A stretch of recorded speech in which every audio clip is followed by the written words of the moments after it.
Now, a BBC investigation has found children could be exposed to grooming and sexually explicit material in some parts of the so-called metaverse. If you don't know what that is, it's a name given to a range of games and experiences which can be accessed using virtual reality headsets. And it's what the Facebook founder Mark Zuckerberg has called the future. Angus Crawford has more.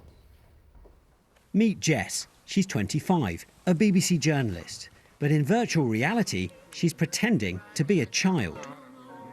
Going in. Into VR Chat, one of the most popular apps. The age limit's 13. Some rooms look innocent enough. But there's pole dancing and strip clubs too. Oh, hello, miss. We can hang out, watch a movie or something. Isn't it school time right now? There are two people to the side of me now who are trying to get on top of each other. Okay, so there's like a group of people that are like simulating sex. I want to say there's like 5 of them. And they're definitely children, I'm pretty sure, because of how they sound. There's avatars, right? And these avatars can go naked.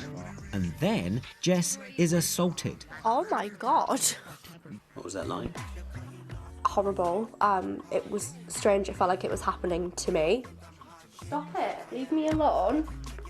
It's like the Wild West, and I wouldn't feel safe as a sibling of younger children having my siblings play on this. And if I was a parent, I wouldn't let my children in that kind of area. It's too adult. We showed what Jess had found to Andy Burrows at the NSPCC, and he's horrified. It's just the most shocking breach of any responsibility. I am angry because Facebook promised us Disney levels of safety. This isn't a theme park. This is a set of virtual worlds where children are at risk of grooming, of sexual abuse, of really harmful experiences. It speaks to a corporate neglect. These are sites that are dangerous by design. Today, we're going to talk about the metaverse. Mark Zuckerberg thinks the metaverse is the future of the internet, even rebranding Facebook as Meta, spending billions of dollars on the Quest headset, which dominates the market. You need a Facebook account to join in. There are games and apps made by Meta and by other companies too. All right, here we go. The so-called metaverse doesn't actually exist yet. That's just the name given to a series of games and virtual reality experiences you get to using a headset like this one. Choose what you want to look like, your avatar, and you can start exploring. The question is, how safe is this world for children? Catherine Allen studies VR. I met her in her virtual office while sitting beside her in the real world. Not everything's perfect in this space, is it? No, it's a bit of a Wild West, to be honest. Simulated sex is something that you see quite commonly. If we don't get on top of it, if it's not regulated and legislated, if the public aren't aware of what's really happening, children going to these spaces unsupervised, then we could see really a hotbed for potential grooming, predators, and also experiences that children are having that may well be too early for them in their development. Predators are just having a free-for-all with these kids. This man has been investigating VR chat rooms for months. He's worried for his safety and wants to remain anonymous. He's made a YouTube film and even met and interviewed a 14-year-old who says he was groomed and raped in virtual reality. Did they try to do things to you? Yes. You'll see 40-year-old men hanging out with 12-year-old boys and girls. It's like a nightclub, but if you are running a nightclub and you can't afford a bouncer, so you just leave the doors open, well, you're going to get shut down because, yeah, I get it. It may be expensive to hire a bouncer, but you got to do it. You have to do it because the alternative is to let kids just wander in and get destroyed. VR Chat says it is working hard to make itself a safe and welcoming place for everyone. Predatory and toxic behaviour has no place on the platform. Meta stresses it's not responsible for other companies' apps and says, "We provide tools that allow players to report and block users. We will continue to make improvements as we learn more about how people interact in these spaces." For children, the metaverse can be an exciting adventure, but it also poses a real risk of harm. Angus Crawford, BBC News. We are joined now by Jessica Sherwood, who you saw in that report, and Dame Rachel D'Souza, the Children's Commissioner for England. Good morning to you both. Jessica, I'm going to come to you first of all. You grew up playing games as a teenager, I know. How surprised or shocked were you by what you discovered? I was incredibly surprised. Obviously, I grew up in the 2000s, and obviously I had the consoles that were very popular at the time. But my parents could obviously regulate what I was playing on because of the fact that they had to go out and buy the games, and my television was in the living room. So my parents could obviously see what I was doing. With these headsets, there's very little kind of way that you can see what people are doing. So it's a lot harder to kind of see and monitor what's kind of going on. So I was incredibly shocked at what I was seeing, basically, because I hadn't seen it before. And Rachel D'Souza, to bring you in, I imagine there's quite a few parents watching Jessica's report. They're going, "What?" Yeah. Which is really concerning, isn't it?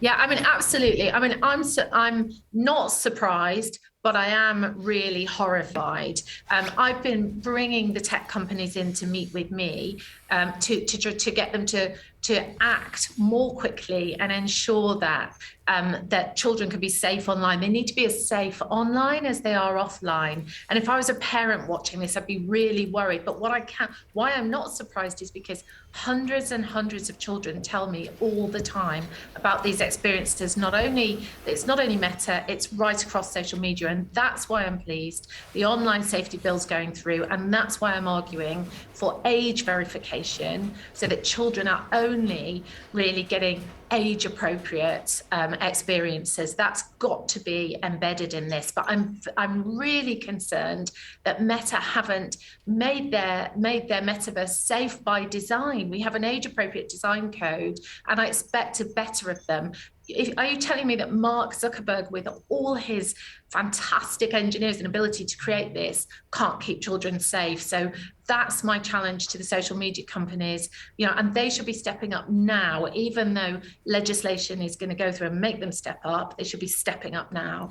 OK, let's talk about now, Jessica. So obviously, mums and dads who were watching this morning, probably it might be the first time they've even thought about this sort of thing.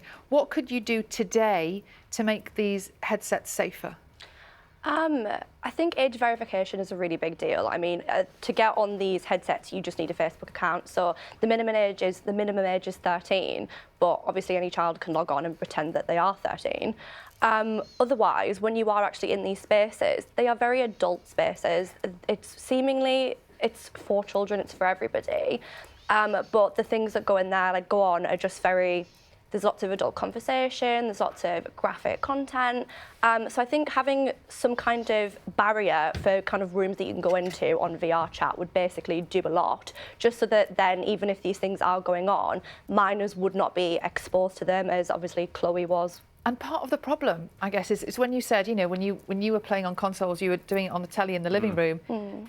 A parent cannot see what their child is seeing, can they? Well, it's basically like a set of ski goggles with a visor in front of it. So obviously you have to have trust with your child, basically, that they're telling you what's going on. There is a feature where you can beam it to your TV, so you can actually see what's happening. So I would kind of say that if you were going to think about buying this for your children, maybe that might be a good idea to do.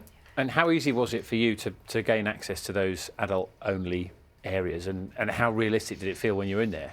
It was incredibly easy. It's just obviously a case of wandering around, seeing where you end up. Every room that I went into, something very strange happened. I had adults explaining sex to me. It was just, it was a lot. It was too much for even me, and I obviously have quite a difficult job at the BBC, so I wouldn't even begin to understand how an actual 13-year-old would deal with what I'd actually seen. And Rachel, what pressure can you put on organisations to make changes to these platforms more quickly? So, I mean, I literally have made the 8 big tech companies, including Meta, agree to meet with me every 6 months to give us information that we know they have, and useful information about how many children they've got online. I've taken that up to ministers. They're having to meet with ministers too.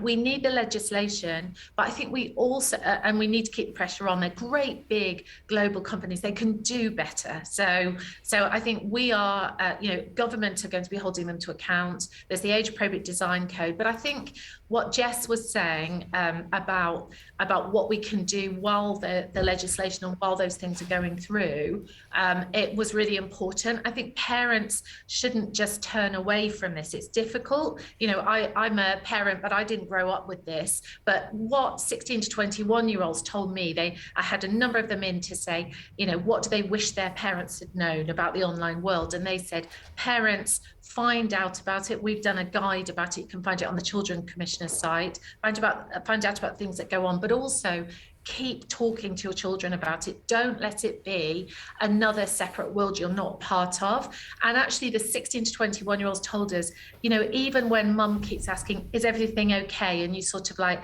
a bit fed up and tell her to go away. The 16 to 21-year-olds said, we like it that she asks, and tell them to keep asking. We need adults to be part of this world so they can really help their children make decisions, and work with them about where they should be, where they are, what they're seeing. We can't just leave youngsters alone, especially while it's this dangerous. But in terms of the companies, they need to do more. They need to step up. I mean, we're constantly, pushing them on this, and the legislation hopefully will make a real difference. We'll have proper age gates on, and force them to force these companies to only give appropriate material, age-appropriate material to children. They know how old, they're so advanced, they know how old children are, and they need to get some moral compass here. Dame Rachel D'Souza and Jessica Sherwood, thank you both very much indeed. I'm sure that's been really fascinating for lots of a bit of an eye-opener to quite a few parents, watching this morning.